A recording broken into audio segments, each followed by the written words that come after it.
Everyone, welcome to the 24/7। तो see guys, हम सबके पास अभी एक बहुत बड़ी समस्या है। समस्या ये है कि भाई हमको ये नहीं मालूम है कि हमारे एग्जाम्स आ गए हैं, अब हमको करना है तो क्या करना है।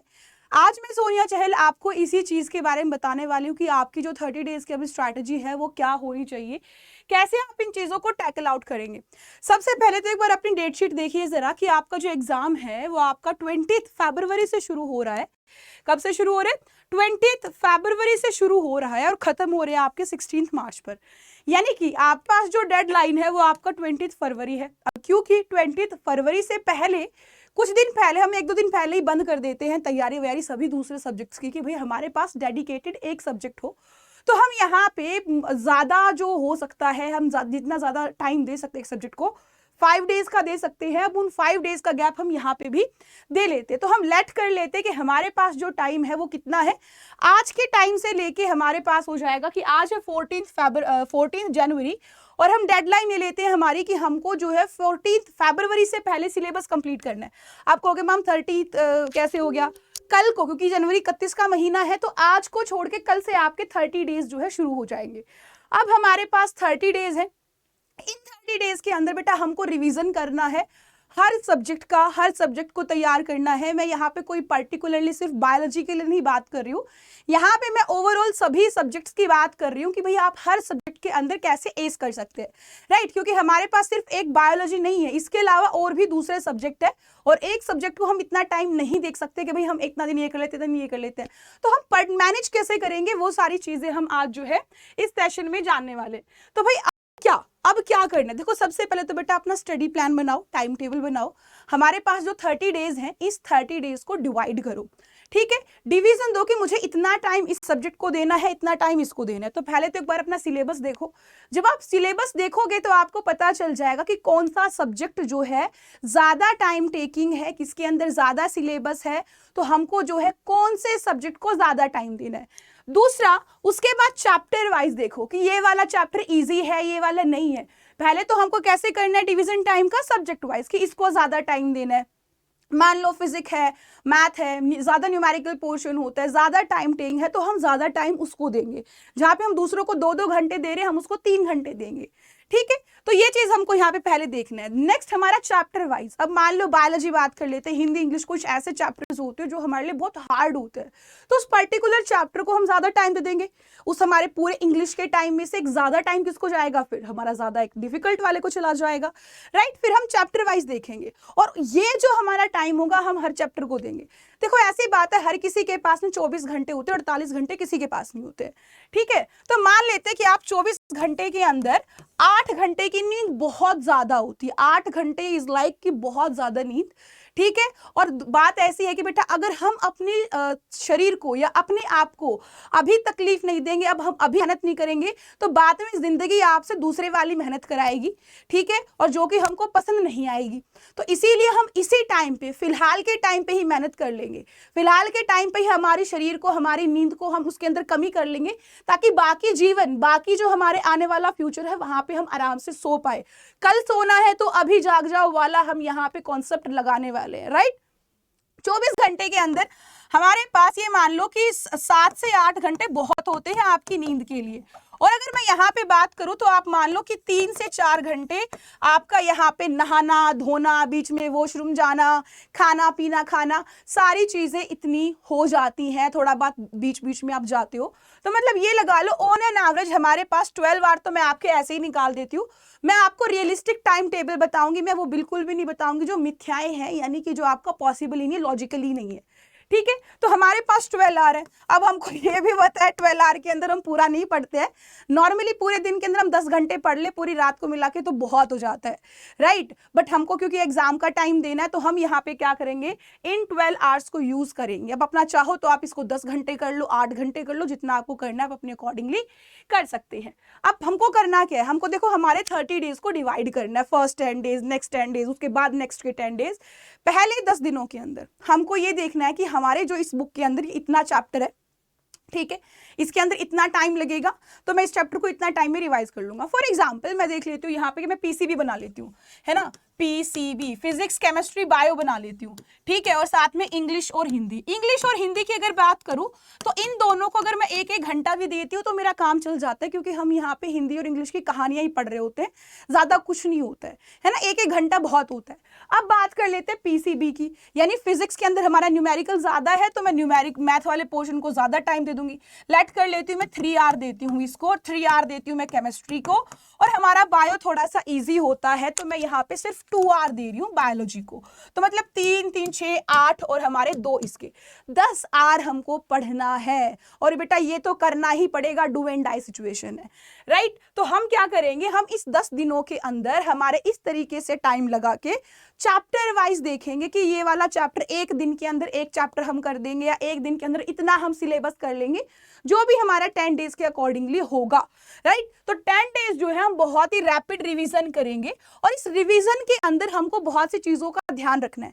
जैसे कि हम सबसे पहले आज ही बैठ के ये करने वाले हैं कि जितने भी PYQ आए हैं उसको देखेंगे कि रिपीट मोड पे कौन से PYQ चल रहे, कौन से क्वेश्चन जो 5 नंबर के और बार बार रिपीट हो रहे, 3 के बार बार रिपीट हो रहे, और उनके ओर हम ज्यादा फोकस देंगे। एज वेल एज जब हम रिवीजन करेंगे तो हम अपनी एनसीईआरटी को स्टैंडर्ड बना के रखेंगे, और रिवीजन के टाइम पे हम एनसीईआरटी के जो पीछे क्वेश्चंस होते हैं आपके एक्सरसाइज के लिए, तो वो वाले क्वेश्चंस भी एज वेल एज हम वहां पे देख रहे होंगे, राइट। और हमको यहाँ पे इसी रिवीजन के टाइम पे अपने जितने भी डायग्राम्स हैं, इंपॉर्टेंट वाले फ्लो चार्ट्स हैं, इनको भी रिवाइज करना है, इनको भी देखना है, क्योंकि आपको पता है आपके हर किसी चीज के अंदर एक ना एक डायग्राम, फिजिक्स के अंदर भी आपके कुछ प्रिंसिपल बेस्ड चीजें होती है, तो आपको वहां पे डायग्राम करना ही करना पड़ेगा। पीसीबी वाला बच्चा हो या पीसीएम वाला बच्चा हो, फिजिक्स के अंदर डायग्राम होता है, मैथ के अंदर नहीं होता बट फिजिक्स के अंदर होता है, और बायो के अंदर भी होता है। तो हमको जो है हमारे डायग्राम्स और फ्लो चार्ट भी देख लेने हैं, और हम जब रिवाइज कर रहे होंगे ना तो वहां पे इस तरीके से थोड़े थोड़े शॉर्ट नोट बना रहे होंगे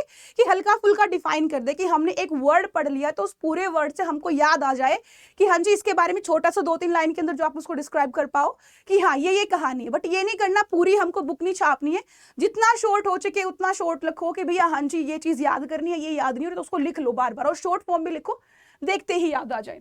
नेक्स्ट अगर हम करेंगे कि अब हमको क्या करना है, रिवीजन हो गया, now what to do, I don't know what to do, तो I know what to do. अब आपको करना है practice. Practice makes a man perfect in wise और हाइपोक्रेट आल्सो विमेन, ठीक। तो हमारा विमेन भी परफेक्ट हो जाते हैं। तो हमको अब करना है रिवीजन।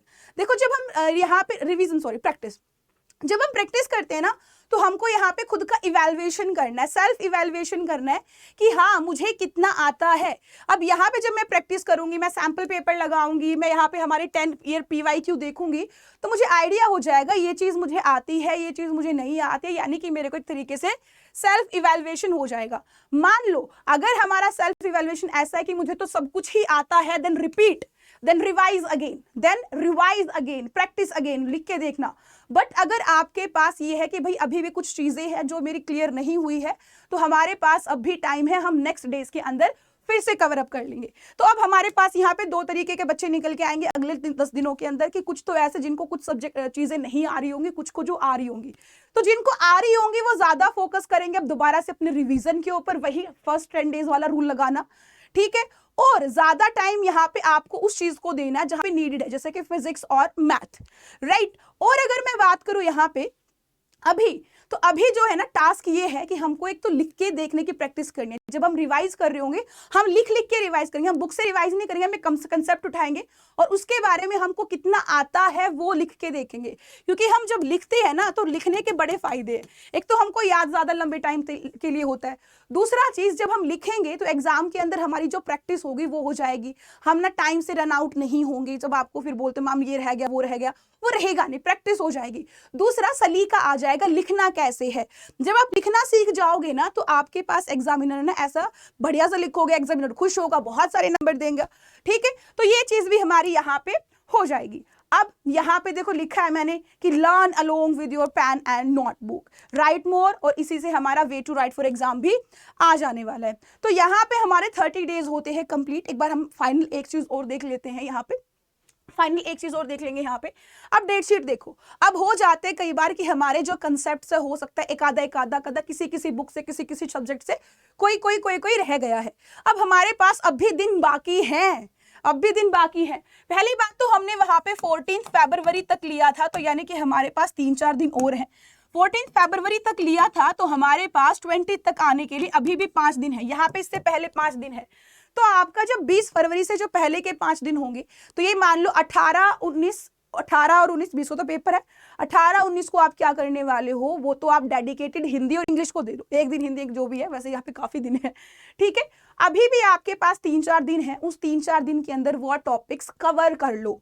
वहां पे उस टाइम के अंदर कोई रिवीजन मत करना, कुछ भी मत करना। जो आपके पास आ जाएगा 15, 16 और 17, ये वाला जो टाइम होगा, ये जो फरवरी की आपकी डेट्स होंगी, यहाँ पे उन टॉपिक्स को करना जो आपको नहीं आते हैं। अभी इतना कुछ करने के बाद भी revision, practice and again revision and learn करने के बाद भी हमसे नहीं हो पाया है। हर किसी की सिचुएशन सेम नहीं होती है, 100 चीजें होती है, 100 मिस हैपनिंग्स होती है। तो हम क्या करेंगे, इन 3 दिनों के अंदर उन छोटे छोटे टॉपिक्स को जो कि जरूरी है उनको यहाँ पे रिवाइज कर लेंगे, ताकि हमारी चीजें बहुत ही बेहतर हो पाए। और उसके बाद भी डरना नहीं है। अगर फिर भी ऐसा लग रहा है कि नहीं अब भी डर लग रहा है, अब और करना है, अब दोबारा पढ़ना है, तो हमारे पास देखो यहाँ पे इंग्लिश के लिए 3 दिन है, ठीक है। एक दिन हम हमारा फिर एक उस टॉपिक को दे देंगे जो नहीं आता, 2 दिन इंग्लिश को दे देंगे। यहाँ पे इंग्लिश केमिस्ट्री के बीच में हमारे पास 5 दिन है, राइट, सॉरी यहाँ पे 3 दिन हो जाएंगे, तो मतलब फिर वही एक दिन उसको दे देंगे जो नहीं आता, 2 दिन केमिस्ट्री को दे देंगे। केमिस्ट्री और फिजिक्स के बीच में 5 दिन है, 2 दिन उसको दे देंगे जो हमको फिजिक्स या मैथ के न्यूमेरिकल नहीं आते हैं, और हमारे 3 दिन केमिस्ट्री को दे देंगे। और फिजिक्स वाला पोर्शन हमको किसी को नहीं देना है, याद रखना, और ना ही मैथ वाला पोर्शन देना है, ठीक है। तो आई डोंट थिंक तो यहाँ पे कोई आपको प्रॉब्लम होगी। और मैं एक पर्टिकुलरली बायो वाले बच्चों के लिए क्या करने वाली हूँ, देखो बेटा, आपको मुझे चाहिए आपके सिर्फ 5 संडे, मुझे आपके क्या चाहिए, सिर्फ और सिर्फ 5 संडे। बायो वालों के लिए एक नई चीज बता रही हूँ, क्योंकि इनके पास टाइम बहुत है। जो मैथ वाले 9 दिन आपके पास है, 9 दिन में से 5 दिन जो है, 5 दिन आपके पास 5 यूनिट है, डेली 1 यूनिट करना, और उस यूनिट का 1 शॉट देना मेरी जिम्मेवारी। आपको हर यूनिट का 1 शॉट मिल जाएगा, ठीक है। एक 1 शॉट हम कल करेंगे, जो यूनिट सेकंड है, जो आपका जेनेटिक वाला यूनिट है, जो सबसे ज्यादा मार्क्स कंटेन करता है, वो वाला यूनिट का 1 शॉट हम कल करने वाले हैं मॉर्निंग में 10 बजे, ठीक है। तो वहां पे आपको जुड़ जाना है, और इन 1 शॉट को आप करना 5 दिन, और 4 दिन आप रिवाइज करोगे, तो you will be like sorted, and you will be like कि आप ही हो एग्जाम में, और कोई भी नहीं होगा। अभी नहीं तो बेटा कभी नहीं। बट अब कुछ बच्चे ऐसे जो कहेंगे अरे रिवाइज तो हम जब करेंगे ना जब हमको कुछ आता होगा, तो बेटा जो वो बच्चे जिनके कंसेप्ट क्लियर नहीं है, जो फॉर सम रीजन स्कूल नहीं जा पाए, जो भी आपका रीजन है, तो आप लोगों के लिए एक समर्थ बैच है जिसकी क्लासेस अभी मंडे से शुरू होंगी। और क्योंकि आज मकर संक्रांत है और लोहड़ी है, तो इसी वजह से हमने नॉर्मली हमारे कोड पे 17% डिस्काउंट मिलता है। बट बेटा अगर आप सिर्फ और सिर्फ आज के दिन अगर आप मेरा कोड यूज करते हो जो है Y697S, तो you will get 20% discount. That's the chance guys, यहाँ पे 3% एक्स्ट्रा डिस्काउंट मिल रहा है। नॉर्मली आपको 15% डिस्काउंट का इसके नीचे ऑफर मिलता है, बट हमको क्यों 5% और लेना ना भैया, तो you are having my code Y697। ये कोड आपको देने वाला है 20% ऑफ, 17 नहीं, 15 नहीं, पूरे 20। अब आप कहोगे मैम ये स्मार्ट बैच क्या है। अब कुछ ऐसे बैच, उसके बारे में बताऊंगी। अब कुछ ऐसे बच्चे जो सीयूटी की तैयारी करेंगे आगे जाके, तो जो सीयूटी वाले बच्चे हैं, तो आप लोगों के पास, आप लोगों के लिए एक दूसरी चीज भी है, महापैक। महापैक आपके 2 तरीके के हैं, एक विद बुक, एक विदाउट बुक। एक आपका विद बुक वो होता है जहां पे आपको बुक्स घर पे मिलेंगी, आपको हार्ड कॉपी दी जाएंगी, और विदाउट बुक्स जो नहीं मिलेंगे। प्राइस का अंतर है। आपको यहाँ पे जितने भी बैचेस आते हैं सीयूटी के लिए, हर बैच के अंदर फ्री एनरोलमेंट मिल जाता है। महापैक 1 ईयर का प्रोग्राम है। इस 1 साल तक आपको कोई बैच नहीं खरीदना अड्डा से, कोई ई बुक नहीं खरीदनी, कोई मॉक टेस्ट नहीं खरीदना। ये कहने का मतलब है अगर आपने एक बार महापैक ले लिया है और हमारी अड्डा के प्लेटफॉर्म पे कोई भी चीज है आपके साइंस डोमेन के अंदर, आप हर उस चीज के अंदर एनरोलमेंट कर सकते हैं। आपको बार बार फीस नहीं देनी है। फॉर एग्जाम्पल आप यहाँ पे अगर एक बैच लेते हो स्मर्थ बैच, जो आपकी प्रिपरेशन के लिए सीयूटी प्लस बोर्ड दोनों चलता है, यहाँ पे 5,000 दोगे, डिस्काउंट लगाओगे 4,000 कुछ हो जाएगा। 4,000 इसके, फिर एक दूसरा बैच हमने खरीद लिया, मॉक टेस्ट लगा लिया, 1,000 रुपए का मॉक टेस्ट, ये बुक्स वगैरह ले ली, तो मतलब वही 6-7 हजार तक हम खर्चा कर लेते हैं हमारी प्रिपरेशन पे। तो उस 6-7 हजार को हम कुछ इस तरीके से लगाएंगे कि हम एक चीज खरीदेंगे 6-7 हजार से, और उसके ऊपर ही उसी से हम क्या कर लेंगे, उसी से हम बहुत सारी चीजें करेंगे। ठीक है, अब हमको अलग अलग चीजें नहीं करना है, और खास बात यह है पूरे साल के लिए होता है, पूरे ईयर के लिए होता है। ठीक है, तो आप जो है बार बार रिवाइज कर पाओगे, सब कुछ कर पाओगे, रिवाइज भी पढ़ भी पाओगे, आपके पास हर चीज अवेलेबल होगी। ठीक है, तो आई विल सजेस्ट कि you should enroll into Mahapack and code will be same. आपको यहाँ पे जो प्राइस दिख रहा है ये इतना नहीं रहेगा, ये आपका 6000 समथिंग हो जाएगा if you use this code. और क्योंकि आज का दिन है, मकर संक्रांत का उपलक्ष्य है, तो 20% का कोड आपको मिल जाएगा। करना क्या है, आपको करना कुछ नहीं है, आपको जाना है अड्डा 24/7 की ऑफिशियल वेबसाइट के ऊपर। आप जैसे ही डालोगे अड्डा 24/7, तो अड्डा 24/7 डालते ही आपको एक बड़ा सा कुछ ऐसा नजर आएगा, तो यहाँ पे हम जाएंगे इसके ऊपर, ऑल कोर्स में अंडर ग्रेजुएट के बाद सीयूटी, या फिर आप स्कूल जो जाना चाहो आप अपने यूजी के अंदर भी जा सकते हो। यूजी के अंदर एक काबिल बैच है वो भी आप एनरोल कर सकते हो। यहाँ पे आप महापैक देखोगे, यहाँ पे सीयूटी महापैक। अब जिस डोमेन का आपका महापैक चाहिए उसी डोमेन किसी का भी ले रहे हो, कोड आपको एक ही लगाना है, इसके अलावा आपको कहीं नहीं मिलेगा डिस्काउंट। अब इसको देख लेते हैं। ठीक है, हम इसको कर लेते हैं बाय, हम इसको क्या कर लेते हैं, बाय कर लेते हैं, और यहाँ पे कोड लगा के देखते हैं। नॉर्मली आपके पास 18% का भी है, 15% का भी है, बट हम कोड लगाएंगे हमारा Y697S। जैसे ही हमने ये कोड लगाया हमारा यहाँ पे डिस्काउंट मिल जाता है। ठीक है, जैसा कि मैंने कहा थोड़ा नहीं ज्यादा नहीं, 21%, मैंने 20 कहा बट आपको यहाँ पे 21। जो पहले आपको 7,000 के आसपास, 7,000 उस पर ₹1 कम की चीज मिल रही थी, अब आपको वो 5,500 पे मिल रही है। सोचो गाइज, इतना तो हम नॉर्मली एक कोर्स के लिए दे सकते हैं, इतना तो हम सर्दियों के अंदर एक पैंट शर्ट लेके आते हैं। एक जोड़ी कपड़े के पैसे के अंदर आपका ऐसा चीज मिल रहा है आपको, जो कि आप पूरे साल तक फ्री एनरोलमेंट कर सकते हो। तो guys, it's a very good chance to grab this chance and do not पछताओ बाद में। ठीक है, that's the final chance, and do not forget to like the video, subscribe the channel. This is your Sonia Chahal ma'am, और मैं आपको मिलूंगी एक नई इंफॉर्मेशन वीडियो के साथ ठीक आज ही। Okay, thank you and have nice day. मिलना ना भूले संडे को वन शॉर्ट वीडियो में। Bye bye.